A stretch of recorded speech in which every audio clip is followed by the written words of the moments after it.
기독교 강요 4권 제17장 12번째. 성찬에 있어서 그리스도의 몸은 살과 피로서 지역적으로 현존하는 것이 아님. 이제 나는 미신이 끌어들인 과도한 허풍들을 다루고자 한다. 여기에서 사탄은 온갖 괴계를 부려 사람들을 혼미하게 해서 그들의 마음을 하늘로부터 끌어내려 그리스도가 떡의 요소에 부착되신다는 사악한 오류에 빠지게 한다. 먼저 우리는 성내 가운데서의 그리스도의 현존을 로마 교황청의 재간꾼들이 고안해낸 방식으로 몽상해서는 안 된다. 그들은 그리스도의 몸이 그 지역적 현존으로 인하여 마치 우리 손으로 만져지고 이로 씹으며 입으로 삼키듯이 여긴다. 교황 니콜라우스는 베렌가리우스에게 이 공식을 담은 후렴구를 작성할 것을 명령해서 그의 회개의 증거로 삼고자 하였다. 그런데 그곳에 사용된 말들이 너무나 귀괴해서 이에 대한 주해설을 쓴 저자는 독자들이 신중하게 주의를 다하지 않으면 이로부터 베렌가리우스의 이단보다 더 악한 이단이 초래될 위험이 있을 것이라고 외친다. 페트루스 룸마르두스는 이 부조리를 변명해 보려고 많은 수고를 하였음에도 불구하고 오히려 다른 입장을 취하는 쪽으로 기울어졌다. 우리는 그리스도의 몸이 인간의 몸의 항구적인 질서를 따르기 때문에 유한하며 그가 심판을 위하여 다시 오실 때까지 단번에 받아들여진 하늘에 제한된다는 데 대해서 어떤 의심도 하지 않는다. 그래서 그 몸을 다시 끌어다가 이 오염된 요소들 아래에 두는 것이나 그 몸이 모든 곳에 현존한다고 상상하는 것은 전적으로 불법으로 여긴다. 우리가 그리스도의 몸에 참여함을 즐기는데 이것이 필요한 것은 아니다. 왜냐하면 주님이 자기의 영을 통하여 이 은총을 우리에게 베푸셔서 우리가 몸과 영과 혼에 있어서 자기와 하나가 되게 하시기 때문이다. 그러므로 이 결합의 고리는 우리를 붙들어 매시는 그리스도의 영으로서 그리스도 자신과 그가 소유하고 계시는 것 모두를 우리에게 끌어오는 수로와 같으시다. 태양은 그 광선을 땅으로 번쩍이며 비출 때에 얼마간 그것의 실체를 투사시켜 땅이 새싹을 내고 기르며 자라게 한다. 그렇다면 그리스도의 영이 그의 살과 피와의 교제를 우리에게 전해주는 광선은 이보다 못할 것인가? 그렇기 때문에 성경은 우리가 그리스도께 참여함에 대해서 말하면서 그 힘 전체를 성령과 관련시킨다. 하나의 본문이 많은 본문들 대신에 충분할 것이다. 바울은 로마서 8장에서 그리스도가 오직 자기의 영을 통하여서 우리에게 내주하신다고 전한다. 그렇다고 해서 사도는 이 말씀으로써 지금 우리가 논의하고 있는 그리스도의 살과 피와의 교제를 배제시키지 않는다. 다만 그는 우리가 전체 그리스도를 소유하고 그를 우리 안에 머무시도록 하기 위해서는 한 분 영의 작용이 있어야 한다는 사실을 가르칠 뿐이다. 13번째. 축성을 통하여 떡의 실체가 그리스도로 변화되며 그 변화된 실체가 그 떡의 외양 아래에 숨어 있고 가려져 있다는 스콜라주의자들의 궤변. 스콜라주의자들은 이토록 야만적인 불경건에 대해서 공포를 지니고 좀 더 정제된 말을 하려고 한다. 그러나 그들 역시 위선에 찬 궤변들을 늘어놓으며 장난을 치고 있을 뿐이다. 그들은 그리스도가 성찬에 제한되는 방식으로도 물질적인 방식으로도 포함되지 않는다고 인정하면서도 그들 자신도 이해할 수 없고 다른 사람들에게 설명할 수도 없는 무슨 논법을 이것저것 섞어서 고안해낸다. 그것은 다음과 같이 정리할 수 있는 바, 그리스도는 그들이 칭하는 떡의 외양에서 찾아야 한다는 것이다. 이것은 무엇을 뜻하는가? 그들은 떡의 실체가 그리스도로 변화된다고 말할 때, 그렇게 변화된 후에도 유일하게 그 떡에 남아있다고 자기들 스스로 가정하는 하양에 그리스도의 실체를 부착시키지 않는가? 그러면서도 그들은 그리스도가 성내에 제한되시면서도 하늘에 머물러 계신다고 말한다. 결단코 그들은 성찬에 있어서 관계성의 현존 외에 다른 현존이 있다고 믿지 않는다. 그들은 거짓을 가장하려고 모든 말을 끌어들이지만 축성을 통하여 이전의 떡이었던 것이 그리스도가 되고 그 떡의 색 아래에 그리스도가 숨어 계시다고 주장하는 것이 그들의 목적이다. 그들은 이를 드러내어 표현하기를 부끄러워하지 않는다. 룸바르투스의 말에 따르면 그리스도의 몸은 그 자체로는 보이는 것이나 축성 이후에는 떡의 외양 아래에 숨어 있고 덮여 있다. 그들에 따르면 이렇듯 떡의 형상은 우리의 눈을 가로막아 살의 모양을 보지 못하도록 하는 가면의 다름 아니다. 그들의 이러한 말들 가운데 숨어 있는 복병들을 찾아내기란 그리 어렵지 않으므로 많은 것을 생각할 필요가 없다. 사안 자체가 이를 분명히 말해주기 때문이다. 수백 년 동안 일반인들뿐만 아니라 지도자들 자신조차도 매우 큰 미신에 사로잡혀 있었으며 오늘날 교황주의자들의 교회들 가운데서도 그것이 횡행하고 있음을 우리는 본다. 그들은 우리가 그리스도와 연합체를 이루고 그 자신과 하나가 되는 유일한 길인 참된 믿음에 대해서는 조금도 개의치 않는다.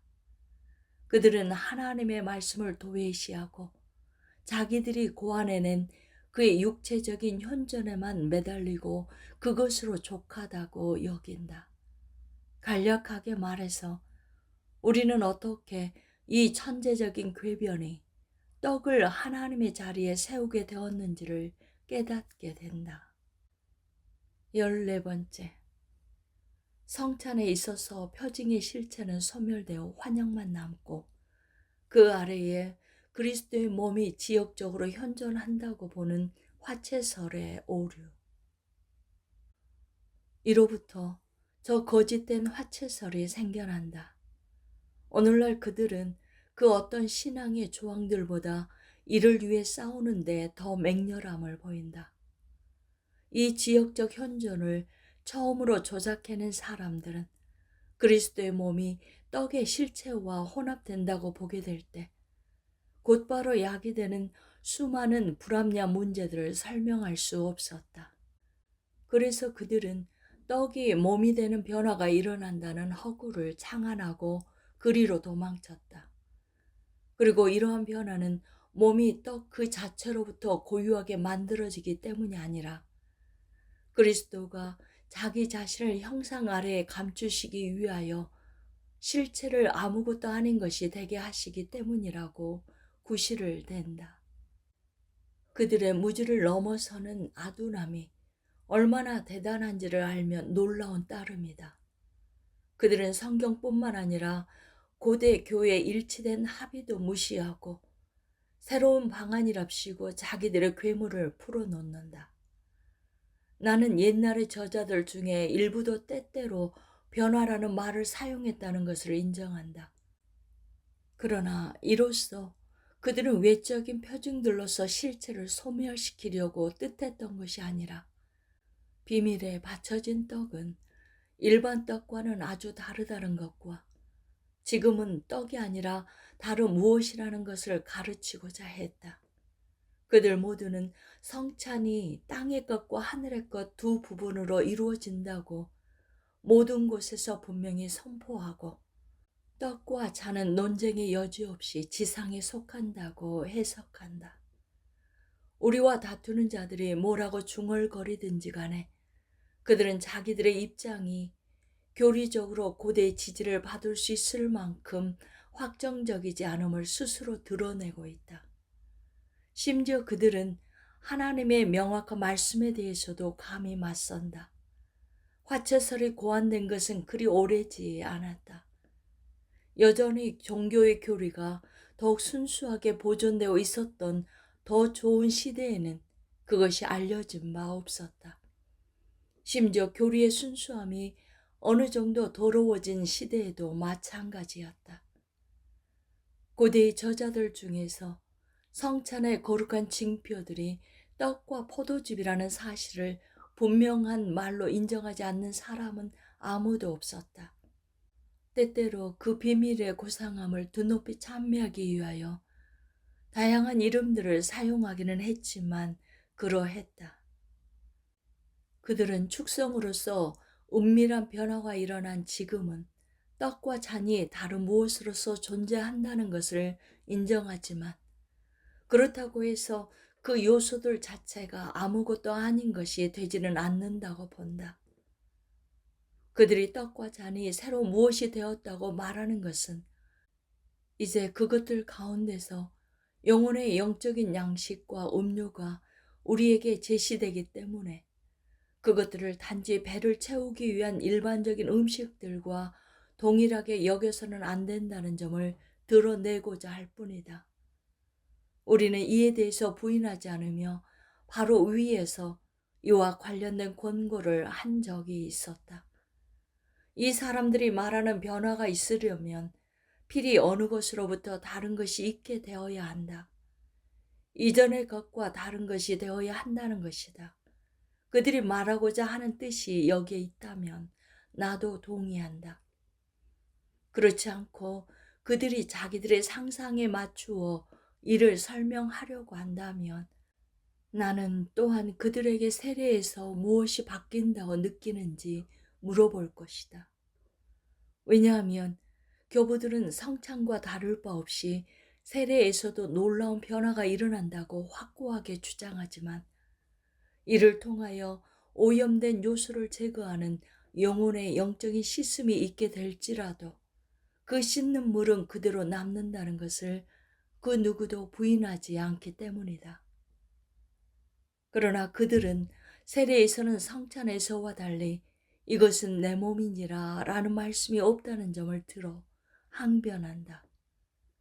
그러나 내가 문제 삼는 것은 뜻이 충분히 분명하게 드러난 이 말씀에 관계되지 않고 변화라는 말이 세례에서 사용될 때보다 더 광범위한 의미에서 성찬에서 사용되어서는 안 된다는 사실을 지적하고자 함에 있다. 그러므로 단지 한 구절을 꼬집어 취한 후에 자기들의 궤변을 만들어내는 자들은 단지 그들 자신의 공허함만을 드러낼 뿐이니 그들로부터 떠나도록 하자. 그러나 성찬에 있어서 외적인 표징을 통하여서 형상화된 실제가 살아있는 모습을 띠고 있지 않다면 달리 어떤 의미도 꼭 들어맞지 않을 것이다.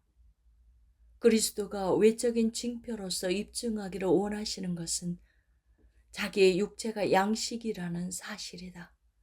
만약 그가 참된 떡이 아니라 떡의 공허한 환영만을 보여주셨다면 우리를 보이는 것으로부터 보이지 않는 것으로 이끌어야 하는 어떤 유비나 유사함이 있었겠는가?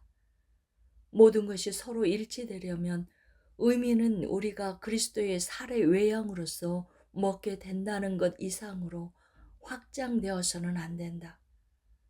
예컨대 세례에 있어서 물의 형상이 우리의 눈을 속인다면 그것은 우리에게 씻음에 대한 확실한 보증이 될 수 없을 것이며 우리는 그것에 대해서 의심할 것이다. 그러므로 의미를 제시함에 있어서 지상의 표징이 하늘의 것과 부합하지 않는다면 성례의 본성은 뒤바뀌고 말 것이다. 그리고 참된 떡이 참된 그리스도의 몸을 표상하지 않는다면 이 비밀의 실제로 우리에게서 소멸되고 말 것이다. 반복해서 말하자면 성찬은 그리스도가 하늘에서 내려오신 생명의 떡이시라는 요한복음 6장에 포함되어 있는 약속에 대한 명백한 입증의 다름 아니므로 보이는 떡이 영적인 양식을 형상화하는 중재자로서 역할을 하지 않는다면 우리는 하나님이 우리의 연약함을 용서하시고 우리를 지키시기 위해서 주시는 모든 은총을 잃어버리고 말 것이다. 그러므로 단지 떡의 환영만이 남아있고 떡의 본성적인 실제는 없다면 우리가 한 떡에 참여하는 이상 떡과 한 몸이라는 바울의 추론에 무슨 명분이 있겠는가? 15번째, 화채설은 구약의 말씀과 교부들의 지지도 얻지 못함. 그들이 사탄의 협잡에 그토록 추하게 기만을 당해온 것은 그리스도의 몸이 떡에 둘러싸여서 육체적인 입으로부터 위로 옮겨진다는 오류에 이미 사로잡혀 있었기 때문이다. 이런 야만적인 몽상이 그들 사이에 횡행한 것은 그들이 축성을 사실상 마술의 주문과 같이 받아들였기 때문이다. 세례의 물이 그 자체로는 변화되지 않지만 약속이 그것에 덧붙여지는 동시에 이전에 존재하지 않았던 것이 존재하기 시작하는 것과 같이 말씀의 지도를 받는 자들에게만 떡이 성례가 된다는 원리가 그들에게는 감춰져 있다. 비슷한 성례 예를 통해서 이 점이 더욱 분명해질 것이다. 우리들의 조상들에게는 광야의 바위에서 솟아나는 물이 성찬 가운데에서 포도즙에 의해서 우리에게 형상화되는 것과 동일한 것에 대한 표이자 표징이었다. 바울은 그들이 같은 신령한 음료를 마셨다고 가르친다. 그 물이 나는 곳은 사람들의 일을 돕는 역축과 다른 종류의 가축들이 함께 사용하는 셈이었다. 여기에서 우리가 쉽게 유추할 수 있는 사실은 지상적인 요소들이 영적인 용법에 사용될 때 그것들은 그것들을 사용하는 사람들에게 약속들의 인이라는 한에 있어서만 변화된다는 것이다. 이미 우리가 반복해서 보았듯이 하나님의 계획은 유용한 수단들을 사용하셔서 우리를 자기 자신에게로 들어 올리시는 데 있다. 실로 우리를 그리스도께로 부르되 떡 아래에 보이지 않게 숨어 계시는 그리스도께로 부르는 자들은 자기들의 완고함으로써 불경건하게 하나님의 계획을 수포로 돌아가게 한다. 사람들의 마음은 무한히 가로놓인 지역의 경계를 벗어나 하늘 너머에 계신 그리스도께 끝까지 가 닿을 수 없다. 스콜라주의자들은 본성상 사람들에게 존재한다고 인정되지 않는 것을 더욱 해로운 약을 사용해서 고쳐보려고 애를 썼다. 그리스도를 지상에 머물게 하면 우리가 하늘에 계신 그리스도께 접근할 필요가 없다는 것이 그들이 만들어낸 약이었다. 그들이 그리스도의 몸을 변형시켜야 할 수밖에 없었던 필요가 여기에 있었던 것이다. 실로 베르나르두스의 시대에도 이런 조잡한 어법이 흉행했지만 아직 화채설은 인식되지 않았다. 그 이전 시대를 통틀어 이 비밀에는 떡과 잔에 결합된 영적인 본체가 존재한다는 말이 사람들의 입에 여러모로 오르내렸다. 하지만 화채설을 주장하는 자들은 용어들에 있어서는 날카로운 대답을 하는 듯이 보이지만 본 사항과 관련해서 아무것도 설명하지 못한다. 그들은 뱀으로 변한 모세의 지팡이에 뱀이라는 이름이 주어지기는 하지만 그것은 여전히 이전의 이름을 보유하고 있으며 지팡이로 불린다고 주장한다. 이에 비추어 그들은 떡이 바뀌어 새로운 실체가 되었다고 하더라도 잘못되었지만 부적절하지는 않은 말로서 눈에 보이는 그대로 여전히 떡이라고 아주 그럴듯하게 둘러댄다. 그러나 과연 그들은 그 영광스러운 기적과 지상에서는 그 어떤 눈으로도 목격할 수 없는 자기들이 만든 허구적인 환상 사이에서 어떤 유사함과 친밀함을 발견할 수 있는가? 마술사들은 눈속임으로써 애굽 사람들을 현혹해서 자기들도 자연의 질서를 넘어서서 피조물들을 변화시킬 수 있는 신적인 능력을 가지고 있다고 믿게 했다. 모세는 이를 보고 나서서 그들의 사수를 일거에 물리치고 하나님의 넘볼 수 없는 권능이 자기에게 있음을 드러내었다. 그의 지팡이 하나가 다른 모든 것을 삼켜버렸던 것이다. 그러나 이런 변화는 눈에 보이는 것이므로 지금 우리가 다루는 사안과는 무관하다. 조금 후에 그 지팡이는 본래 모습으로 돌아왔을 뿐만 아니라 우리는 그 순간적인 변화가 실제적으로 일어났는지 어떤지도 알 수 없다. 우리는 또한 마술사들이 지팡이들로 한 희롱이 무엇을 의미하는지 살펴보아야 한다. 선지자가 그것들을 뱀이라고 부르지 않은 것은 변화가 아닌 것을 변화라고 암시하시는 듯이 보이고 싶지 않았기 때문이다. 꾀를 부리고 있는 그들의 손은 단지 보는 자들의 눈을 가릴 뿐이었기 때문이다. 여기에서 우리는 바울이 전하는 우리가 떼는 떡은 너희가 이 떡을 먹으며 그들이 서로 떡을 떼며 그리고 그 밖에 많은 말씀들과 무슨 유사점을 발견할 수 있는가? 그때 애굽 사람들의 눈이 마술사들의 주문에 속임을 당했던 것은 분명하다. 오히려 우리에게 더욱 모호하게 여겨지는 것은 모세에게 일어난 일이었다. 그의 손을 통하여 하나님이 지팡이를 뱀으로 만드시고 연이어 뱀을 지팡이로 만드신 것은 천사들에게 육체의 몸을 입히셨다가 곧바로 벗기시는 것 못지않게 쉬운 일이었다. 만약 성찬의 비밀이 그 질서에 있어서 이러한 일의 비밀과 같거나 유사하다면 스콜라주의자들의 해결책도 얼마간 적실성이 있을지 모르나 실상은 그렇지 않다. 왜냐하면 성찬에 있어서는 외적인 징표의 실체가 그리스도의 살에 상응하지 않는다면 참으로 그 살은 양식으로서 우리에게 참되고 적절하게 약속될 수 없을 것이기 때문이다. 그리고 한 가지 오류가 다른 오류를 낳는 바, 그들은 화채서를 증명하려고 에레미야서의 본문을 얼마나 앞뒤도 맞지 않게 곡해하는지 그것을 언급하기도 부끄러울 지경이다. 선지자는 나무가 자기의 떡 안에 들어와 있다고 불평한다. 이는 자기의 떡이 적들의 잔인함으로 인하여 쓰게 되었음을 의미한다.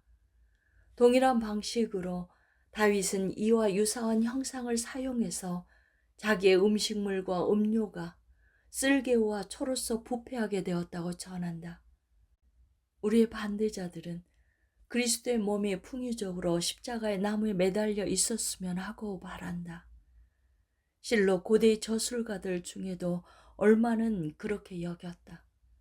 진정 그들의 무지를 용서하거나 그들의 욕됨을 덮어두려는 것은 지금도 그들이 선지자의 참된 뜻에 맞서서 저기를 가지고 싸우도록 몰아넣는 후원 무치를 더하려는 것과 같다.